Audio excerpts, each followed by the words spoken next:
Baik, mari kita membaca satu bagian kebenaran firman Tuhan yang terdapat di dalam Injil Lukas pasal 13.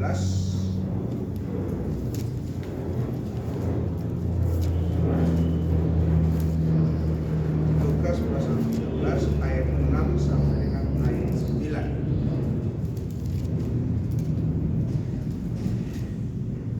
9. Lukas pasal 6 ayat 13 ayat 6 sampai dengan 9. Kalau sudah ditemukan, kita baca bersama-sama. Saya akan baca perikopnya, perumpamaan tentang pohon ara yang tidak berbuah. 1, 3, iya. Lalu Yesus mengatakan perumpamaan ini, seorang mempunyai pohon ara yang tumbuh di kebun anggurnya, dan ia datang untuk mencari buah pada pohon itu, tetapi ia tidak menemukannya. Lalu ia berkata kepada pengurus kebun anggur itu, sudah 3 tahun aku datang mencari buah pada pohon ara ini, dan aku tidak menemukannya. Tebanglah pohon ini untuk aku hidup di tanah ini dengan percuma. Menjawab orang itu, Tuhan, biarkanlah dia tumbuh tahun ini lagi. Aku akan mencangkuk tanah sekelilingnya dan memberi pupuk kepadanya. Mungkin tahun depan dia berbuah. Jika tidak, tebanglah dia. Sedemikian jauh pembacaan firman Tuhan untuk kita pada siang hari ini. Saudara-saudara yang Tuhan Yesus kasih, bukan cuma tutup itu yang apanya jendela yang masuk silau bang. Iya, terima kasih. Saudara-saudara yang Tuhan Yesus kasihi, saya kasih tema kecil, hidup yang berbuah, hidup yang menghasilkan buah. Saudara-saudara yang Tuhan Yesus kasihi, kehidupan kita di dunia bukanlah kehidupan yang kebetulan. Tidak ada istilah kebetulan. Kebetulan bapak saya, mama saya menikah, akhirnya saya lahir. Tidak ada yang istilah itu. Karena ada yang menikah, menunggu sekian lama dan juga memiliki keturunan. Oleh karena itu saudara, tak kala kita hidup di dunia, itu berarti ada maksud dan rencana Tuhan yang Tuhan mau nyatakan bagi kita. Apalagi kita sebagai seorang hamba Tuhan. Tuhan selamatkan kita, dan itu dialami oleh banyak orang. Tapi panggilan untuk menjadi hamba Tuhan adalah panggilan istimewa yang tidak dimiliki oleh siapapun. Tidak semua orang. Artinya, tak kala Tuhan panggil kita menjadi hamba Tuhan, saya kira itu sebuah panggilan istimewa yang kita harus sadari dan kita pahami di dalam seluruh kehidupan kita. Jadi ketika Tuhan panggil kita, itu ada maksud dan rencana Tuhan di dalam seluruh kehidupan kita. Dalam teks yang kita baca pada hari ini, Yesus memberikan sebuah perumpamaan tentang pohon ara yang tidak berbuah. Ketika seseorang menanam pohon ara, dia sudah punya maksud dan tujuan. Apakah itu sebagai pelindung sebuah, paling tidak dia berpikir dengan adanya pohon ara itu, di bawahnya teduh. Mungkin dia tidak mengharapkan buah. Tapi buah itu adalah akibat daripada yang hidup. Nah saudara, dalam teks yang kita baca, seorang di sini yang punya pohon ara itu dikatakan dia sudah tanam, dan 3 tahun dia mencari dan tidak menemukan buah. Sehingga dia katakan kepada yang merawat itu, kalau tidak, potong saja. Tapi yang penjaga bilang, tunggulah tahun depan. Saya akan cangkul dia dan rawat dia. Mungkin tahun depan dia berbuah lagi. Saudara-saudara yang saya kasih dalam Tuhan Yesus, dari bagian ini apa yang menjadi pelajaran bagi kita? Yang pertama saudara, kalau kita lihat di sini adalah, kalau kita coba lihat bentuk perumpamaan ini mau mencoba mengajarkan sebuah pemahaman bagi kita untuk apa? Itu berarti tak kalah seseorang hidup, dia dengan maksud dan tujuan untuk apa? Menghasilkan buah. Menghasilkan buah. Saudara-saudara yang saya kasih dalam Tuhan Yesus, ketika pemilik kebun ara itu menanam, dia punya tujuan. Dia punya tujuan. Dia punya maksud tertentu menanam. Tapi ketika itu tidak tercapai, pasti dia kecewa. Pasti dia kecewa. Dan ketika itu tidak menghasilkan buah, pasti ada faktor-faktor penyebabnya, sehingga tidak menghasilkan buah yang maksimal, tidak sesuai dengan tujuan daripada tujuan awal dari dia menanam. Saudara-saudara yang saya kasih dalam Tuhan Yesus, kalau kita coba perhatikan di sini bahwa bagaimana tadi saya katakan Tuhan punya maksud, punya tujuan supaya kita menghasilkan buah. Sebuah analogi yang dikatakan dalam perumpamaan ini, tak kala dia menanam, dia juga rindu untuk apa? Bahwa pohon ara itu menghasilkan buah. Saudara-saudara yang saya kasih dalam Tuhan Yesus Kristus, Tuhan rindu supaya kita menghasilkan buah perbuatan yang ada di dalam seluruh kehidupan. Saudara, secara khusus mahasiswa yang akan diutus 2 orang yang akan PPL ini, masa PPL ini merupakan titik awal di mana Anda mau menguji apakah selama 6 bulan ini apa yang harus saya perbuat. Apa yang harus saya perbuat? Buah apa yang saya hasilkan? Kalau weekend Anda hanya datang membantu dan segala macam di situ, itu hanya katakanlah seperti tanaman hanya menyiram begitu saja. Tapi masa 6 bulan ini sangat menentukan Anda. Bagaimana Anda mau melihat visi yang akan datang. Apa ketika Anda nanti diutus dalam satu POSPI, jemaatnya bubar atau bertambah, atau tetap eksis seperti itu. Kenapa? Dari segi pengetahuan Anda sudah cukup. Ya, sekian SKS sudah diuji. Kita tinggal hanya putar waktunya di sini dulu PPL, baru terakhir ujian skripsi. Tapi dasar pemikiran yang kita kembangkan selama ini adalah ketika PPL masuk skripsi, untuk membangkitkan moodnya itu sudah susah. Maka kita selesaikan dulu semua, baru pada akhirnya diutus. Saudara-saudara yang saya kasih dalam Tuhan Yesus, saya kira kita juga semua yang hadir saat ini, yang sudah mengenal Yesus Kristus sebagai Tuhan dan Selamat, yang sudah dilengkapi dan dimantapkan buah apa yang kita mau hasilkan di dalam seluruh kehidupan. Saudara-saudara yang Tuhan Yesus kasih, di sini kita melihat bagaimana sebuah kerinduan dari pemilik yang menanam pohon ara itu untuk menghasilkan.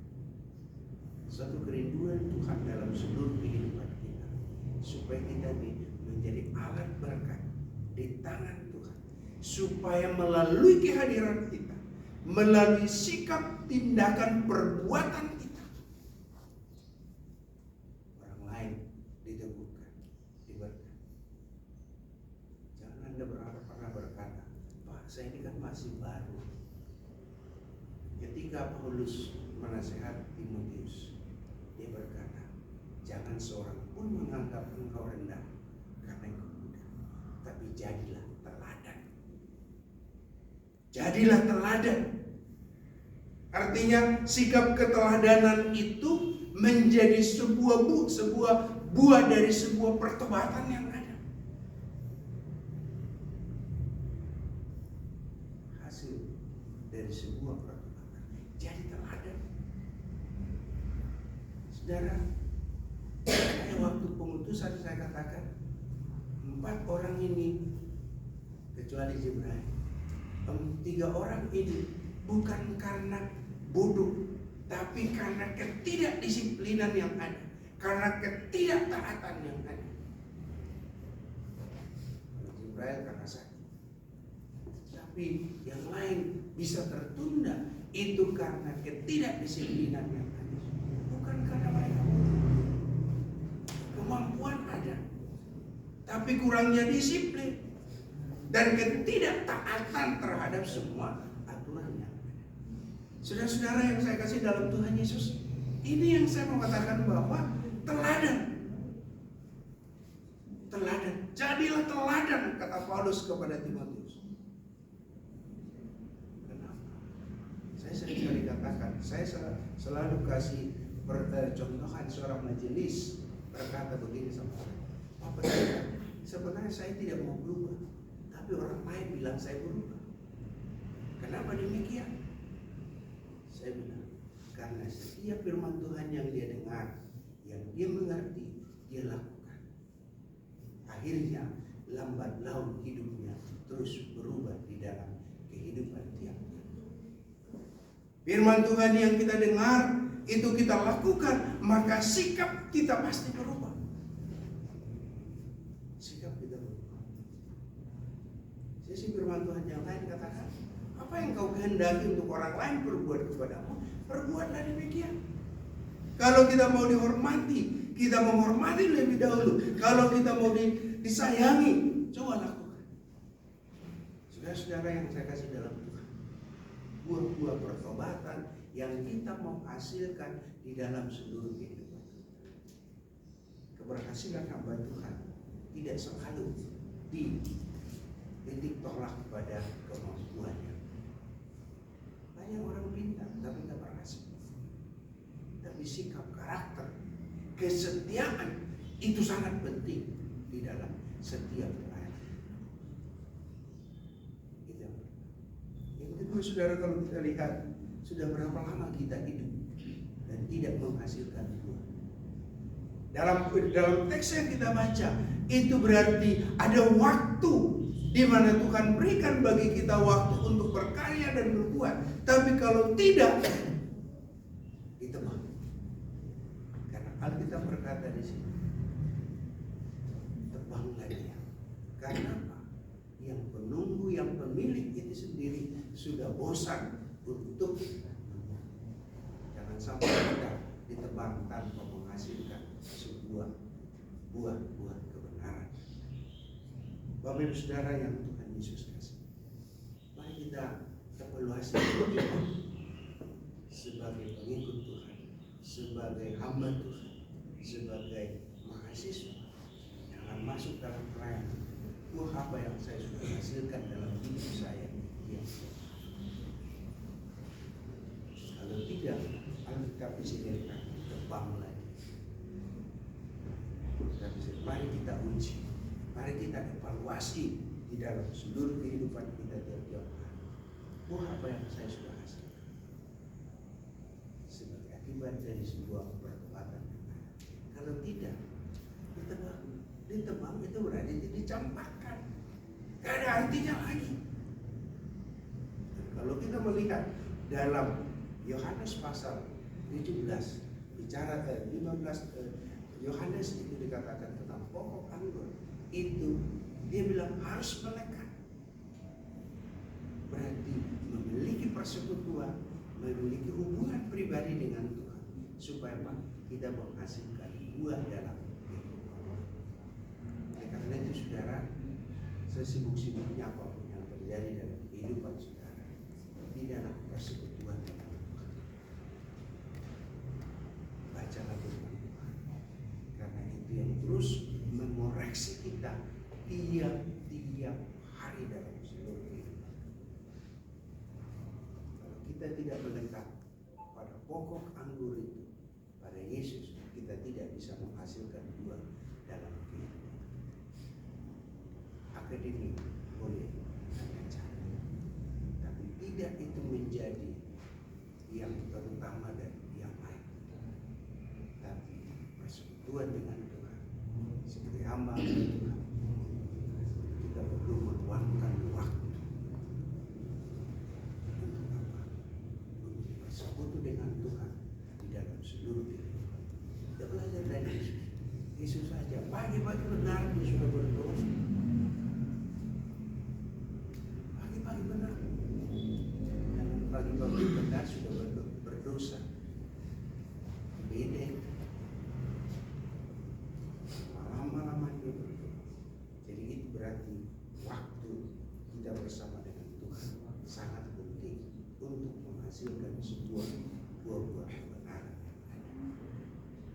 saudara-saudara yang saya kasih dalam Yesus, kita semua yang dipanggil oleh Tuhan, baik jurusan Pak maupun teologi, goal kita sebenarnya adalah membawa jiwa kepada Kristus.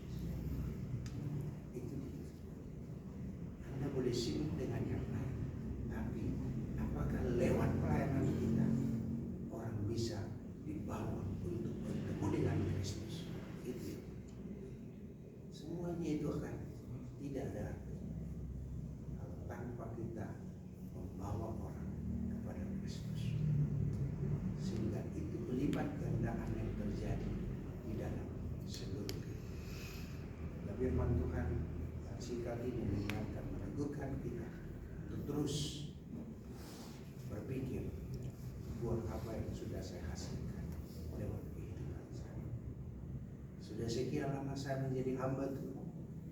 Buah apakah saya sudah berbuah? Jangan sampai kita ditebak. Jangan sampai kita ditebak. Dan berpikirlah buah-buah yang Anda hasilkan di dalam seluruh kehidupan. Amin. Kami bersyukur untuk firman-Mu yang singkat yang kami renungkan pada siang hari ini. Bila Tuhan menolong dan memberkati kami, supaya kami menghasilkan buah dalam setiap pelayanan yang Tuhan kerjakan bagi kami, baik sebagai staf, baik sebagai mahasiswa, secara khusus yang akan diutus untuk masuk dalam masa PPL. Tuhan yang memberkati, sehingga masa PPL ini betul-betul mereka menghasilkan buah, sehingga mereka tidak ditebak. Terima kasih Tuhan. Di dalam nama Yesus firman yang hidup, kami mengucap syukur dan berdoa. Amin.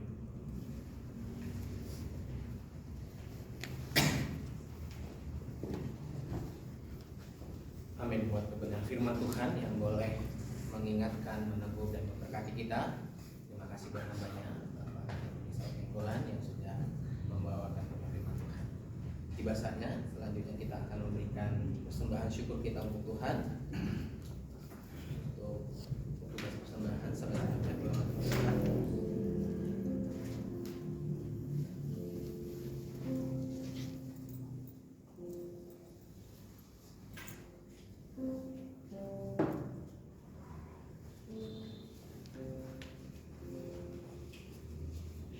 Kita berdoa. Ya Allah Bapa di surga, kami selalu bersyukur pada pagi ini, pada siang ini Tuhan. Kami bisa mendengarkan firman Tuhan. Kiranya firman jadi yang dalam kehidupan kami Bapa. Ya Bapa di surga, kami pada saat ini kami berikan persembahan kami. Tuhan berkatilah yang memberi, berkat yang tidak. Kiranya Engkau selalu menyertai semua. Ya Bapa di surga, kami telah berdoa mengucap syukur dalam nama Putra dan Roh Kudus. Amin. Amin. Kami akan pujian segala puji syukur hanya bagi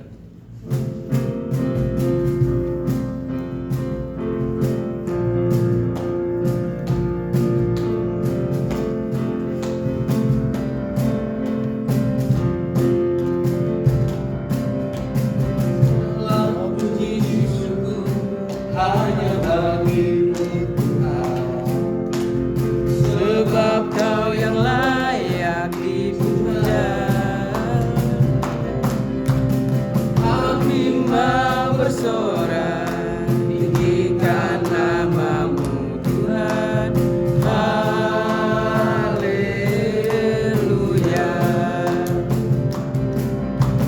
Soraklah haleluya, soraklah haleluya. Haleluya.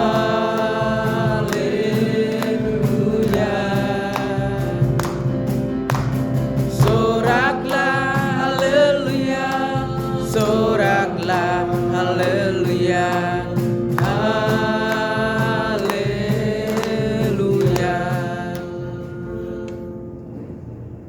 bila Tuhan yang kiranya memberkati persembahan kita.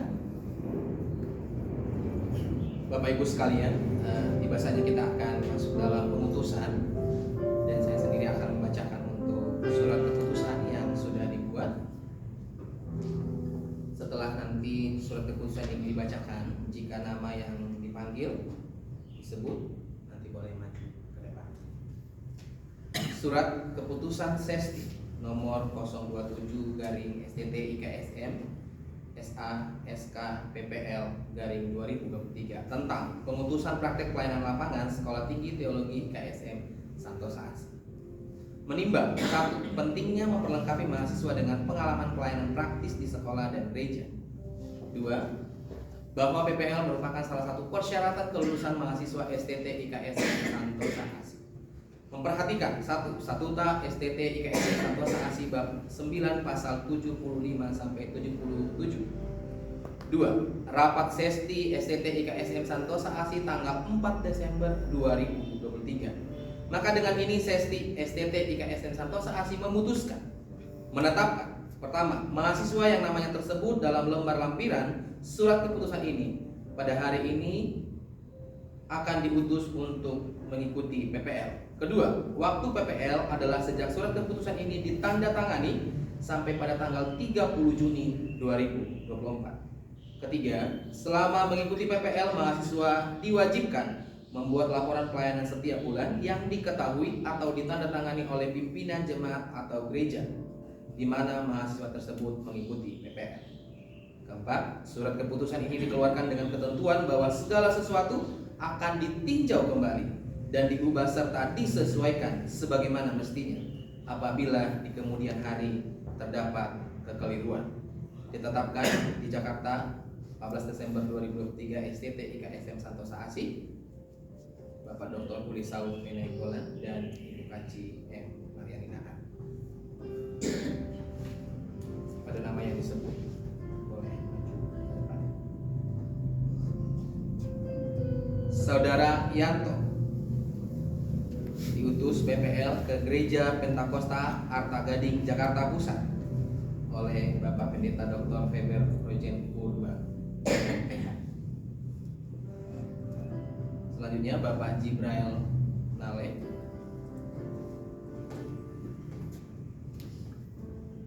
diutus kemana dia? Diutus ke gereja GKIN, Gereja Kristen Injili Nusantara Sentra Raya Tangerang. Inilah nama yang akan diutus kepada Bapak Ketua dan Bapak Pastor Senior yang mengundang untuk mendoakan mahasiswa yang akan diutus. Dan mahasiswa yang akan diutus boleh berlutut. Ayo, yang lain silakan berdiri. Bapak Ibu dosen silakan kita berdoa untuk kedua saudara kita. Jelita.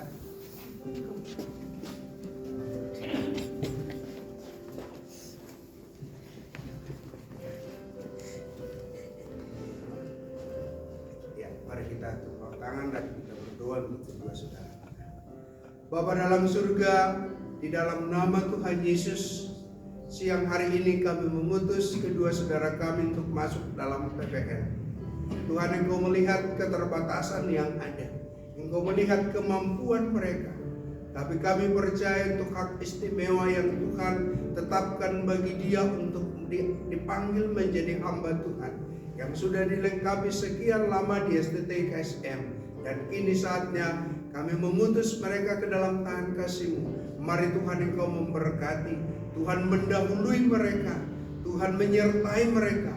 Taruh hikmat, kebijaksanaan, urapan dari Tuhan, supaya tanda-tanda ajaib menyertai mereka. Ketika mereka menyampaikan kebenaran firman Allah, banyak orang bertobat dan diselamatkan. Segala kuasa kegelapan yang ingin merusak, merongrong, kami tolak, kami hancurkan dalam nama Yesus. Biarlah mujizat Tuhan senantiasa nyata atas seluruh kehidupan mereka. Terima kasih Bapa dalam surga. Kami pertaruhkan kedua saudara kami Yanto dan Jibrail. Tuhan, Engkau terus pakai mereka dalam setiap pelayanan. Berkati gereja yang mereka tuju, gembala dan seluruh jemaat. Tuhan, siapkan mereka untuk menerima kedua hamba Tuhan ini, sehingga dalam pelayanan banyak jiwa dimenangkan dan dibawa kepadamu. Terpuji-puji Engkau Bapa. Inilah doa, ucapan syukur serta permohonan kami yang kami naikkan di dalam nama Tuhan Yesus Kristus. Kami mengucap syukur dan berdoa. Amin. Amin.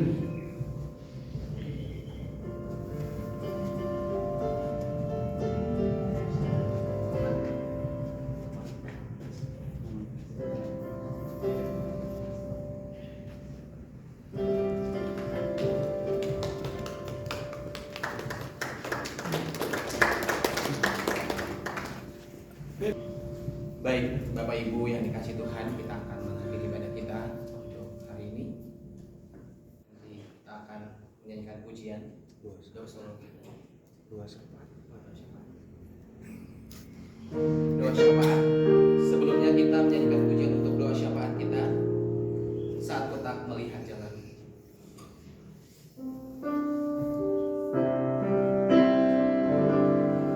Saudara Andre nanti memimpin kita dalam doa syafaat. Mari kita sama-sama bangkit berdiri. Saat ku tak melihat jalanmu, saat ku tak mengerti rencanamu, namun kekal ku pegang janjimu,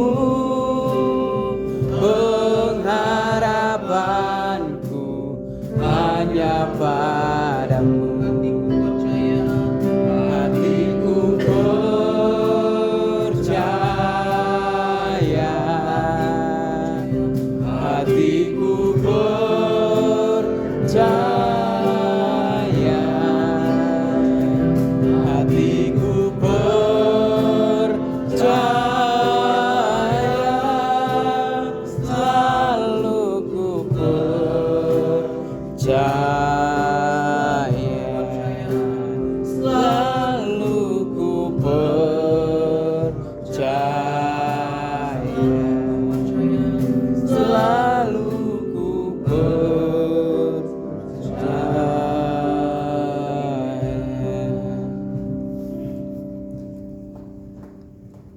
Mari kita bersatu dalam doa.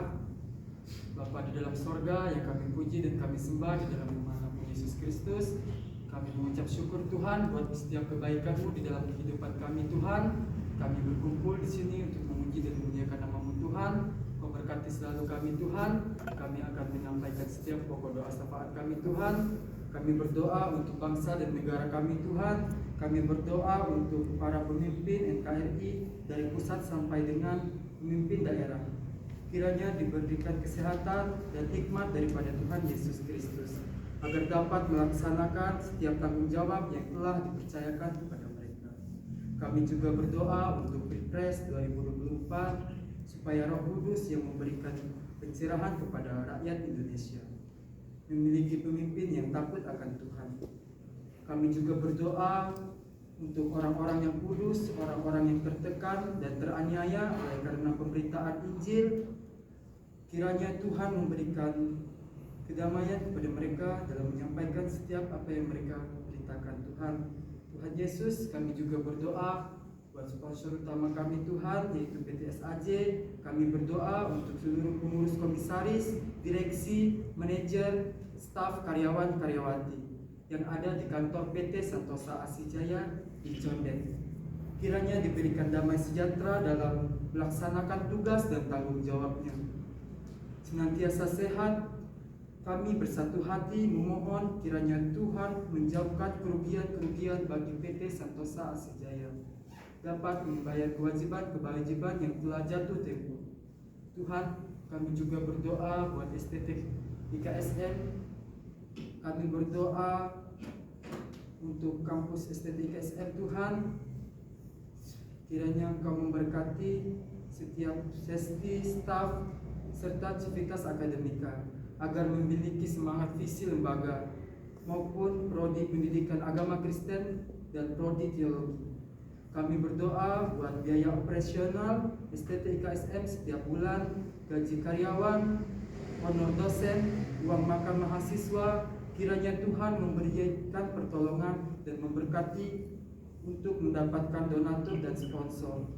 Tuhan Yesus, kami juga berdoa buat kampus STT IKSM Santosa Asijaya di Provinsi Jambi. Setiap dosen yang mengajar senantiasa dapat bekerja sama, saling mendukung antara satu dengan yang lain, sehingga proses perkuliahan dapat berjalan sesuai dengan harapan Tuhan. Tuhan Yesus memberkati setiap mahasiswa-mahasiswi. Kami juga berdoa untuk persiapan Universitas Santosa Asi. Kiranya Tuhan menolong dan memberkati. Tuhan Yesus, Inilah setiap doa syafaat kami Tuhan, kami sempurnakan dengan doa yang telah Kau ajarkan kepada murid-murid-Mu. Demikian. Bapa kami di surga, dikuduskanlah nama-Mu, datanglah kerajaan-Mu, jadilah kehendak-Mu di bumi seperti di surga. Berikanlah kami pada hari ini makanan kami secukupnya, dan ampunilah segala dosa dan kesalahan kami, seperti kami juga mengampuni orang yang bersalah kepada kami. Dan jangan membawa kami ke dalam pencobaan, tetapi lepaskanlah kami daripada yang jahat. Dan kuasa dan kemuliaan sampai selama-lamanya. Amin.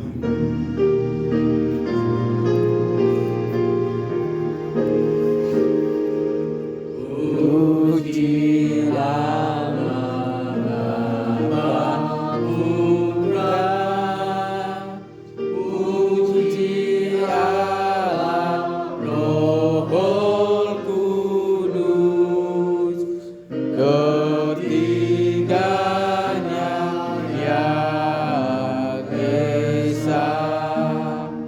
Oh, segala sumber berkat. Amin. Bapak Ibu Saudara yang dikasihi Tuhan, mari kita bersama-sama mensyukuri kasih rahmat Tuhan, terlebih dalam acara pengutusan pagi hari ini untuk kedua saudara kami, yaitu Saudara Jibril Nale. Kiranya Tuhan juga akan terus menopang dalam pelayanan di gereja yang digembalakannya, serta juga Tuhan memberkati tugasnya sebagai aparat negara. Kami percaya hikmat marifat surgawi Tuhan curahkan atas kehidupan saudara kami ini. Juga Yanto yang akan pergi ke tempat pelayanan, Tuhan juga yang akan memberkati, menolong, sehingga dalam setiap langkahnya Tuhan senantiasa melindungi. Bapak Ibu Saudara, sebentar kita mengakhiri ibadah kita dan untuk kembali kepada aktivitas kita masing-masing. Untuk itu mari kita bersama-sama memohon kepada Allah Bapa yang di surga, sehingga Allah Bapa di surga memberkati engkau dan melindungi engkau, menyinari engkau dengan wajahnya dan memberikan kepada engkau kasih karunia, dan Tuhan menghadapkan wajahnya kepadamu dan memberikan kepada engkau damai sejahtera saat ini bahkan untuk selama-lamanya. Kita percaya di dalam Kristus Yesus Tuhan dan Juru Selamat kita yang hidup. Haleluya, haleluya. Haleluya.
Jika ada pengumuman dari Bapak Ibu yang akan disampaikan,